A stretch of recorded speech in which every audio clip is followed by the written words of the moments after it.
మరి ఏలియాను కూడా ఏ విధంగా కాకుల చేత పోషించాడో అని మనం చదువుతాం, మనం బోధిస్తాం. అయినా మనము ప్రయాసపడుతూ ఉంటాం, మన పనిని పక్కకు పెట్టి ప్రయాసపడుతూ ఉంటాం. మరి ఆ విధంగా ప్రయాసపడద్దు అని జ్ఞానైన సొలొమోను చెబుతూ ఉన్నాడు. ప్రయత్నించిన వెంటనే అది లేకపోను. మరి మనకి ఏం మిగులుతుంది? భ్రష్టత్వం మిగులుతుంది.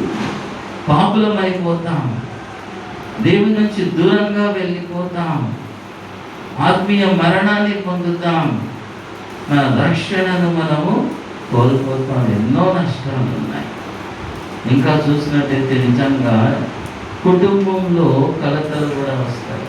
కుటుంబంలో సమాధానం ఉండదు, భార్యాభర్తలకు సమాధానం ఉండదు, పిల్లలతో సమాధానం ఉండదు, తల్లిదండ్రులతో సమాధానం ఉండదు. ఎందుకంటే మనం ఇక్కడ ధనానికి ప్రాధాన్యత ఇస్తాం. మనం ధనానికి ప్రాధాన్యత ఇచ్చి ప్రయాసపడుతూ ఉన్నప్పుడు ఏమవుతుంది? మొట్టమొదట మన దేవునితో సంబంధం తెగిపోతుంది. ప్రార్థించం, ఆయనతో మాట్లాడాలి. ఎందుకంటే మన ప్రయాస టైం లేదు. You have no time to pray to God. ఎక్కడ ఉంది టైం? నెక్స్ట్ పోయేది ఏంటంటే కుటుంబ ప్రార్థన. కుటుంబ ప్రార్థనకు మనకు సమయమే ఉండదు. మనం ఇంటికి వచ్చేవారు పిల్లలు పడుకుంటారు. కుటుంబ ప్రార్థనకు అక్కడ సమయం ఉంటుంది. ఎందుకంటే మనం ప్రయాసపడుతూ ఉన్నాం ధనాన్ని సంపాదించడానికి. కుటుంబ ప్రార్థన పోయిన తర్వాత ఇక మన జీవితమే పోతుంది. డబ్బు వస్తుంది కానీ సమాధానము పోతుంది. సమాధానం పోయిన తర్వాత ఇక మన చివరికి మిగిలింది మరి నరకమే. ఈ లోకంలో నరకమే, పరలోకంలో నరకమే. మన రక్షణను మనము కోల్పోతూ ఉన్నాము అనే విషయాన్ని మరి ఇక్కడ మనం చూస్తూ ఉంటున్నాము. అదేవిధంగా అదే సామెతల గ్రంథము 6వ అధ్యాయం 6, 7, 8 వచనాలను చదువుతున్నాను. సోమరి చీమల యొద్దకు వెళ్ళుము, వాటి నడతలను కనిపెట్టి జ్ఞానం తెచ్చుకొనుము. వాటికి న్యాయాధిపతి లేకున్నను, పై విచారణకర్త లేకున్నను, అధిపతులు లేకున్నను, అవి వేసవి కాలమందు ఆహారం సిద్ధపరచుకొను, కోతకాలమందు ధాన్యము సమకూర్చుకొను.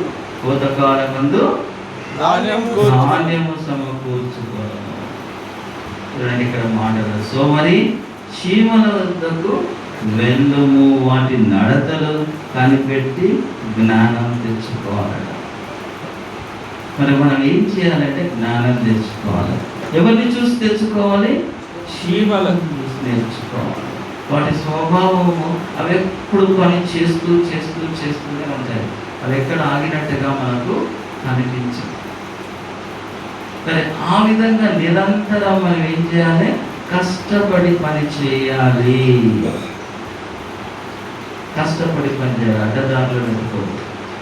కష్టపడి మన స్వహస్తాలతో మరి కష్టపడి సంపాదించాలని వాక్యం తెలియజేస్తుంది. అది మనకు ఆశీర్వాదకరంగా ఉంటుంది.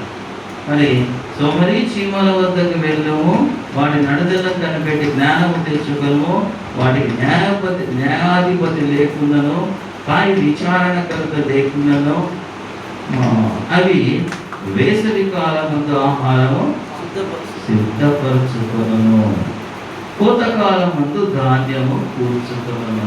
మరి మీరు ఎంతమంది ఈ మాటలను ఆలోచించారు? తెలియదని కదా, అందరికీ తెలుసు. మీరు ప్రసంగించి కూడా ఉండవచ్చు ఎన్నోసార్లు. అవి ఏం చేస్తున్నాయి? ధాన్యాన్ని సమకూర్చుకుంటున్నాయి. అది అత్యాశకు పోవడం లేదు, కష్టపడుతున్నాయి. కష్టపడ్డ దానిలో తినగా మిగిలింది పొదుపు చేసుకుంటున్నాయి, సమకూర్చుకుంటున్నాయి. మనం ఈనాటి జీవితము అలవర్చుకోవాలి. ఎలాంటి జీవితము? పొదుపు జీవితం, ఉన్నదానితో సంతృప్తి పడే జీవితం. ఉదయకాలం అయ్యగారు చెప్పినట్టు తృప్తి, సంతృప్తి. మన సంతృప్తి కలిగి జీవించాలి అంటే మరి ఎప్పుడు సాధ్యమవుతుంది? మనం సంపాదించిన దాంట్లో కొంత దాచుకున్నప్పుడు, అప్పుడు సంతృప్తి కలుగుతుంది. అది ధైర్యాన్ని ఇస్తుంది మనకు. అప్పుడు మనం చెడు వైపు చూడము, వాక్యాన్ని పక్కకు పెట్టాలి, సమకూర్చుకోవాలి. ఫ్యూచర్ గురించి సేవింగ్స్ చేసుకోవాలి. ఇంకా పొదుపుగా జీవించడం నేర్చుకోవాలి. ఈ లోకంలో, సమాజంలో చూసినట్టయితే అందరినీ ప్రజలు, నేను ఏ మతం గురించి మాట్లాడలేదు, మానవుని చూసినట్టయితే మరి అత్యాశల వైపు పరిగెడుతూ, జీవపు డంబం, డాంబికమైన జీవితం గురించి ఆశపడుతూ, వాటి వెనక పరిగెడుతూ, అదే నాకు సైకిల్, స్కూటరు, చెప్పారు, కారు కావాలని చెప్పి, ఇల్లు కావాలి, వాడి చిన్న ఇల్లు ఉంది, నాకు పెద్ద ఇల్లు కావాలి అని పరిగెడుతూ ఉంటాం. ఇదంతా ఏంటి?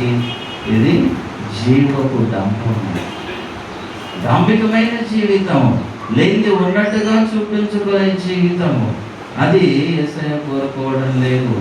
అది నువ్వు కోరుకున్న తోడనే అది నీ నుంచి తీసివేయబడుతుంది, పోతుంది ఒక రోజు. నీ ఆత్మీయ జీవితం, ఆత్మీయ ఫలాలు నువ్వు ఫలించవు. నీ రక్షణను కోల్పోతావు మొట్టమొదట.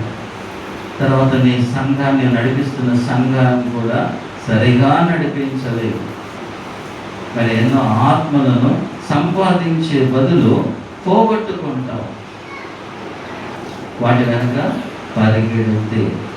కనుక మనం నేర్చుకోవాల్సిన పాఠం ఈరోజు ఏంటంటే, పొదుపైన జీవితం, ఉన్న వాటితో సంతృప్తి పడి మరి దాచుకొని అందులోనే బహుగా శ్రమపడి సేవ చేయాలి.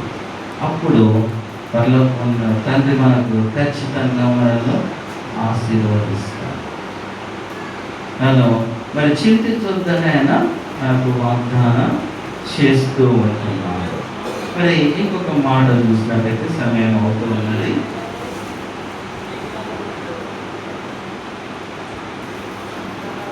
ఇంకా కింద ఇక్కడ మన మత్తయి వార్తలో మనం చదివిన వాక్య భాగానికి మళ్ళీ వద్దాం.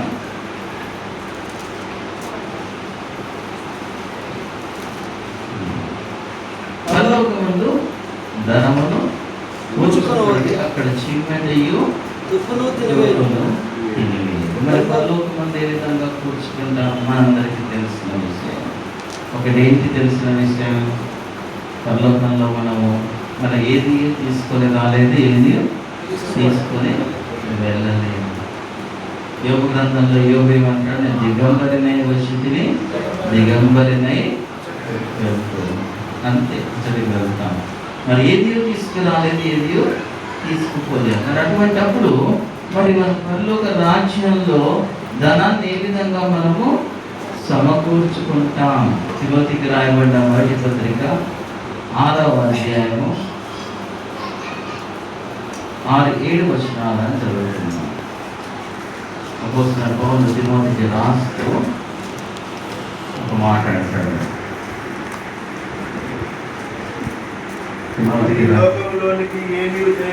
ఈ లోకంలోనికి ఏమీ తెలియదు, దీనిలో నుండి ఏమీ తీసుకొని పోలేము. కాగా అన్నవస్త్రములు కలవారమై ఉండి వాటితో తృప్తి పొందుదము. కదండి, వాటితో తృప్తి చెందాలి. మనం ఏమి తీసుకురాలేదు, ఏమి తీసుకోపోలేము. మరి ధనాన్ని ఏ విధంగా మనము కూర్చుకుంటాం అనే విషయాన్ని కూడా మనం ఆలోచిద్దాం. యోహాను రాసిన మొదటి పత్రిక 2వ అధ్యాయం 17వ వచనాన్ని చదువుదాం.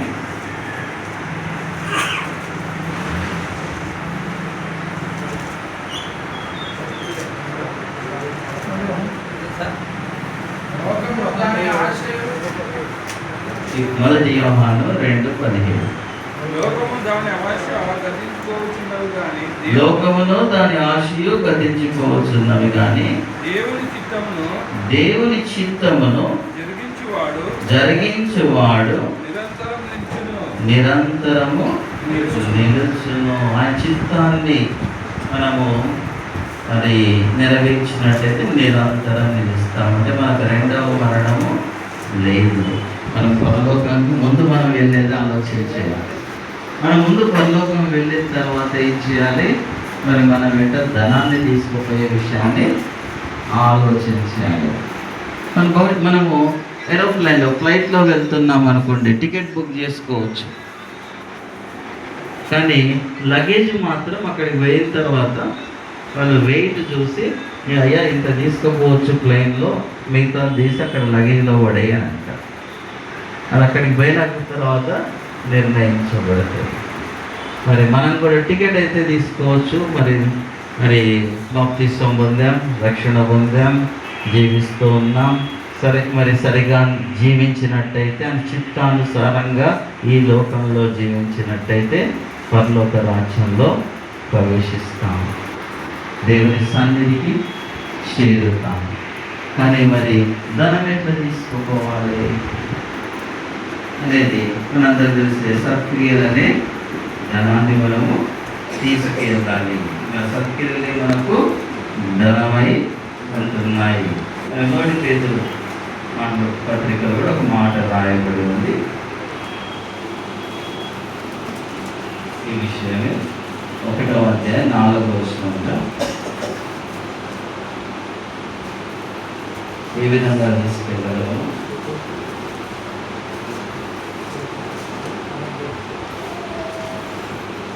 ప్రభువునకు యేసుక్రీస్తు తండ్రి అయిన దేవుడు స్థితింపబడిన గాక. మృతుల్లో నుండి యేసుక్రీస్తు తిరిగి లేచుట వలన జీవముతో కూడిన నిరీక్షణ మనకు కలుగు నిమిత్తము కలుగునట్లు, అనగా అక్షయమైనదియో నిర్మలమైనదియో వాడబారనిదైన స్వాస్థ్యం మనకు కలుగునట్లు ఆయన తన విశేష కనికరము చొప్పున మనలను మరలా జన్మింపజేసెను. మరలా జన్మింపజేసెను. ఇప్పుడు వివరణ ఇవ్వలేదు కనుక ఆ విధంగా మనము మరి తండ్రి వద్దకు చేరుతాం. మరి అదేవిధంగా తిమోతికి రాయబడిన మొదటి పత్రిక 6వ అధ్యాయము 17 నుంచి 19వ వచనం వరకు గమనించినట్టయితే, ఇహమందు ధనవంతులైన వారు గర్విష్ఠులు కాక అస్థిరమైన ధనమునందు నమ్మిక ఉంచక సుఖముగా అనుభవించుటకు సమస్తమును మనకు ధారాళంగా దయచేయు దేవుని యందే నమ్మిక ఉంచుడని ఆజ్ఞాపించుము. వారు వాస్తవమైన జీవమును సంపాదించుకొను నిమిత్తము రాబోవు కాలమునకు మంచి పునాది తమ కొరకు వేసుకొనుచు మేలు చేయి వారును సత్క్రియలు అను ధనము గల వారును ఔదార్యం గల వారును తమ ధనములో ఇతరులకు పాలిచ్చు వారునై ఉండవలెనని వారికి ఆజ్ఞాపించుము. ఇది చివరికి మనం నేర్చుకోవాల్సిన సారాంశం. మరి ఇక్కడ దీన్ని గమనించినట్టయితే ఇహమందు ధనవంతులైన వారు గర్విష్ఠులు కాక. ధనాన్ని సంపాదించుకోవద్దని కాదండి, తప్పక మనం సంపాదించాలి, కష్టపడాలి, సంపాదించాలి. ఎందుకంటే మనం సంపాదించినప్పుడే మనము సేవకు కూడా మనం ఉపయోగపడతాం, సువార్తకు కూడా. మరి సువార్త పని చేసి మరి చేయలేని వారు కొందరు, మరి ఆ తలాంతి ఉండదు, ప్రవచింపలేరు, వాక్యాన్ని ప్రకటించలేరు, కొందరు సమయం ఇచ్చి పోలేరు. మరి వాళ్ళు ఏం చేయాలి? తమ ధనంలో కొంత ఇచ్చి పోయే వారికి సహాయపడాలి. ఈ విధంగా కూడికలు జరిగినప్పుడు అక్కడ వాళ్ళ ధనంతో సహాయం చేసి ఏర్పాట్లు చేయాలి. ఆ విధంగా సహకరించాలి. అప్పుడు మరి వారికి కూడా మరి దేవుని ఆశీర్వాదం ఉంటుంది. మరి ధనవంతులైన వారు గర్విష్ఠులు కాక. మొట్టమొదటి విషయం ఏంటంటే గర్విష్ఠులు కాక. అందుకే యేసుప్రభు ఇది గ్రహించే వద్దు మీకు ధనము వద్దు అని అంటున్నారు. ఎందుకంటే నరుడు సన్మార్గంలో నడుచుట వశములో లేదని వాక్యం తెలియజేస్తుంది. ఆయనకు తెలుసు మన నరమాతృలం, మట్టి చేత నిర్మించబడ్డ వాళ్ళు మనం ఏదో ఆయన తెలుసు. కనుక వద్దురా నాయన అని అంటున్నాడు. వద్దామే మీకు వద్దు అని చెప్తూ ఉన్నాడు. ఎందుకంటే గర్వం వస్తుందట. తర్వాత ఏమొస్తుంది?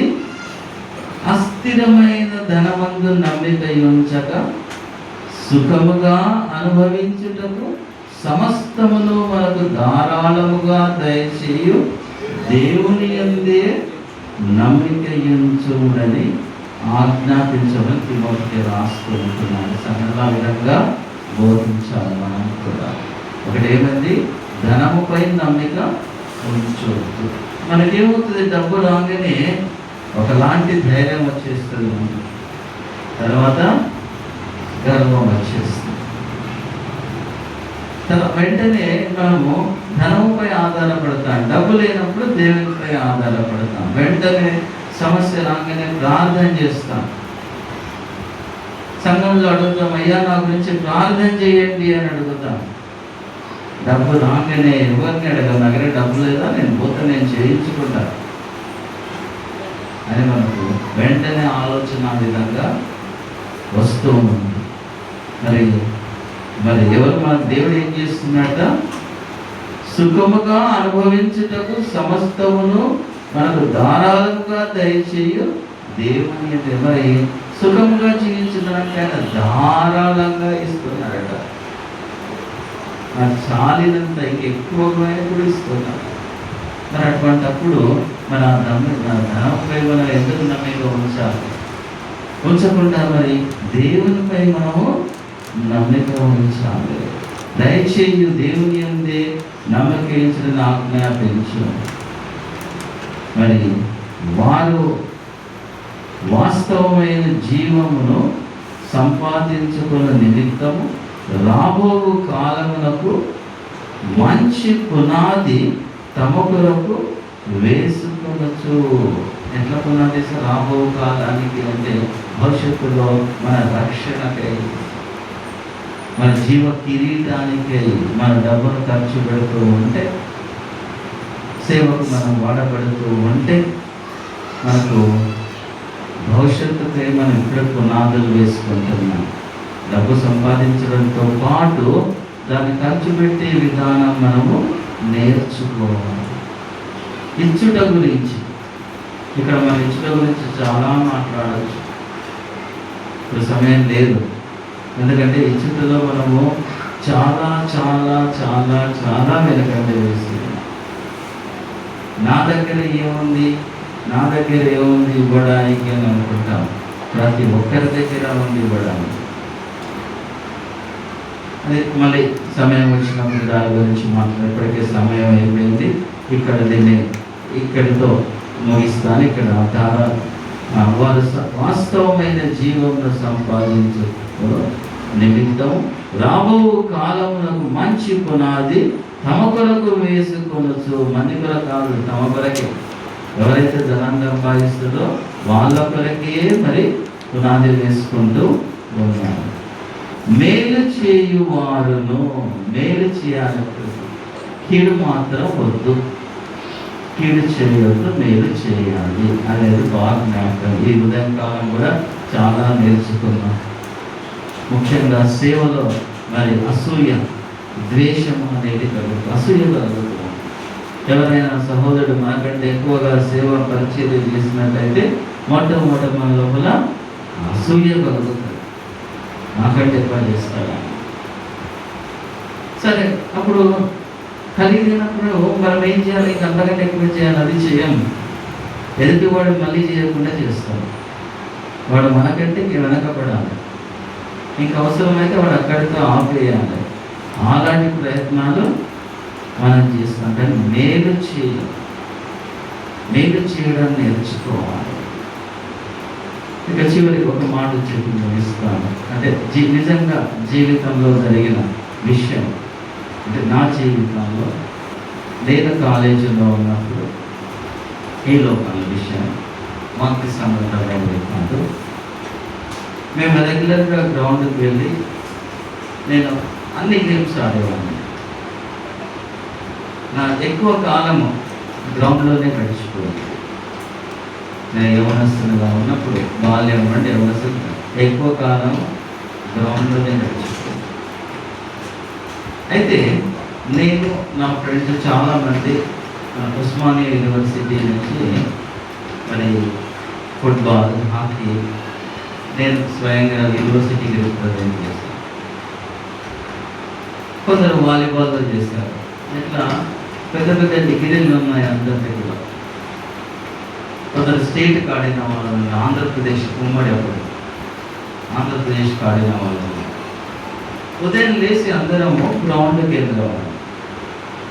అయితే మా ఫ్రెండ్ ఇంకొకడు ఉన్నాడు, వాడు అలాంటి గేమ్స్ ఏం ఆడలేదు. వాడు ఫిజికల్ ట్రైనింగ్ చేసి వచ్చి పిల్లలకు రోజు కోచింగ్ ఇస్తున్నాడు. ఇస్తూ ఉంటే మేమేం చేసేది, మేమేం వాడికి సహాయం చేసేది కాదు. ఒక కొత్త స్టూడెంట్ తెచ్చి జాయిన్ చేసేది కాదు, లేదా వాడు కోచింగ్ ఇస్తే మేము కూడా మాకు తెలిసింది పోయి వాడికి నిలిపింది ఏమీ లేదు. మేము అక్కడ కూర్చొని కామెంట్ చేసేవాళ్ళం, అరే వీరికి ఏమొస్తుందని వీడు నేర్పుతున్నట్లా, వీడేమన్నా డిస్ట్రిక్ట్ ఆడిందా, స్టేట్ ఆడిందా, వీడు యూనివర్సిటీకి ఆడిందా, వీడేమన్నా వీడికి ఏమొస్తుందని నేర్పుతున్నట్ట. అదో రన్నింగ్ కూడా ఎట్లా చేస్తుండ్రు, సరిగా బ్యాక్ లిఫ్ట్ లేక కరెక్ట్ కొడుతున్నారా, ఏం నేర్పిండు అని ఇలాంటి మరి మాటలు మాట్లాడుతూ కూర్చున్నారు. కానీ తర్వాత కొన్నేళ్లకు అంటే అప్పుడు బుద్ధి లేదు, తర్వాత తెలిసింది ఏంటంటే అరే నిజమే కదా, కనీసం వాడు కొంతమంది స్టూడెంట్ ఏంటన్నా వాడు డిస్ట్రిక్ట్ ఆడిపించగలిగాడు, స్టేట్కి తీసుకుపోయాడు, మంచి ఆరోగ్యాన్ని అంతా ఇచ్చాడు. మనమేం చేసినాం, పెద్ద పెద్ద సర్టిఫికేట్లు పెట్టుకొని మనమేం చేసినామంటే ఏంటి, వాడిని విమర్శించినాం, అంతకంటే ఏం చేయాలి. సేవలకు కూడా మనం ఏం చేయం, ఇతరులను విమర్శిస్తాం. అది మాత్రం చేయదు, మేలు చేయాలంటే కీడు మాత్రం, లేకపోతే ఊరికే ఉండాలి. ఏ సహాయం చేయకపోయినా పర్వాలేదు, కానీ మనం ఏమి అనకుండా ఊరుకోవడమే అది చాలా మెయిన్ విషయం. అది మనము గ్రహించుకోవాలని అది నా యొక్క మరి విజ్ఞప్తి అయి ఉంటుంది. ఇంకా కిందికి చూస్తుంటే సత్క్రియలు అనధనములు గలవారును ఔదార్యము గలవారును తమ ధనములో ఇతరులకు పాలించువారునై ఉండవల్లని వారికి ఆజ్ఞాపించును. చూడండి, సత్క్రియలు అనుధనం మనకు ఉండాలి. మన క్రియలు మన వెంట వస్తాయి. ఈ లోక ఆచారాలు కూడా, ఇంకో ఆచార ప్రకారం కూడా ప్రజలు ఎవరైనా చనిపోతే అది చాలా మంచివాడు అంటే అని అంటారు. అది ఏ మతస్థుడైనా సరే, చెట్టువాడు అయితే అమ్మో బాగా అయింది, వాడు చనిపోయింది, మంచిగా అయింది లైఫ్, వాడు అప్పుడే బయట వాడు పోవాల్సిన వాడు ఉంటే ఎట్లో బ్రతికిండు. మరి ఒకవేళ నీతిమంతుడై మంచివాడైతే మరి వాడి గురించి వాళ్ళు మంచిగా చెప్పు. మన క్రియలు మన వెంట వస్తాయి. లోకానుసారంగా మరి వాక్యానుసారంగా సత్క్రియలనే ధనాన్ని మనము కూర్చుకోవాలి. యేసు ప్రభు ఆ ధనవంతుడైన యవ్వనస్తులతో ఏమన్నాడు, నీవు సమస్తమును అమ్మివేసి నన్ను వెంబడించు, నీకు పరలోకమందు ధనము కలుగును అన్నాడు. కాబట్టి మిగుల ధనవంతుడు కనుక నొచ్చుకొని ఏం చేసిండు,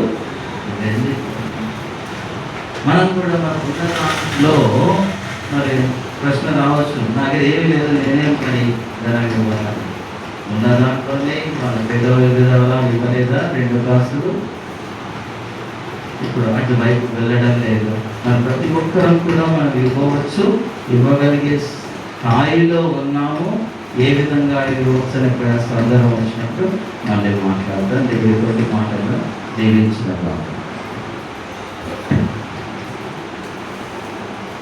ప్రియమైన దేవుని దాసులాగా చిన్న విరామం, 5 లేక 10 నిమిషాలు విరామం తీసుకున్న తర్వాత కొంతసేపు ఏదైనా 5 గంటలలోపు మనం ముగించుకుంటాం క్లాస్. అయితే రేపు కూడా మరి ఉదయం 10 గంటలకు స్టార్ట్ అవుతుంది. దయచేసి వెళ్ళేవారంటే ఇక్కడే ఉంటారు. వెళ్ళేవారు మాత్రం 9:30, 9:15 లోపల ఇక్కడికి వస్తే టిఫిన్ చేసి 10 గంటలకు ఖచ్చితంగా క్లాస్ ప్రారంభం చేసుకున్నాం. రెండవది, ఇంకా రేపటి దినమున కూడా మాట్లాడేవారు చాలామంది ఉన్నారు మన దగ్గర. మరి నాయకులు, సీనియర్ సేవకులు ఉన్నారు. యేసుపాదం గారు, దేవయ్య, మన వెంకటయ్య గారు, వారు కూడా మాట్లాడవలసి ఉన్నది. యవనస్తులు కూడా మాట్లాడవలసి ఉన్నది. కాబట్టి సమయాన్ని చక్కగా మనం సద్వినియోగం చేసుకోవాలి. రేపు మరి అవకాశం ఉంటే యవనస్తులకు కూడా కొంతమందికి సమయం ఇవ్వాలని, మరి బ్రహ్మన్ గారికి, శ్యామ్కు, నాన్నబాబుకు సమయం ఇవ్వాలని నేను ఆశపడుతున్నాను. కాబట్టి అందరూ మరి వెళ్తే సకాలానికి రండి.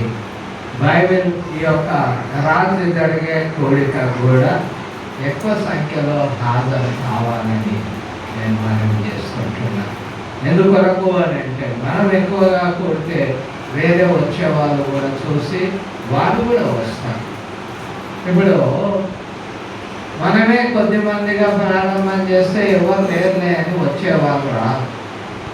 అందుకొరకు రాత్రి కోరికలు కూడా అందరూ సిద్ధపడాలని, అదేవిధంగా సీనియర్స్కి కొద్దిసేపు ముందుగా అవకాశం ఇవ్వాలని నేను దేవాలయాన్ని కూడా మనవి చేస్తూ ఉన్నాను. మంచిది. సమయంలో ఒక 5-10 నిమిషాలు బయటికి వెళ్ళి వాటర్ దాడి తిరిగి వచ్చి కొద్దిసేపు దేవుని మాటలు జ్ఞాపకం చేసుకొని ఈ కోరికను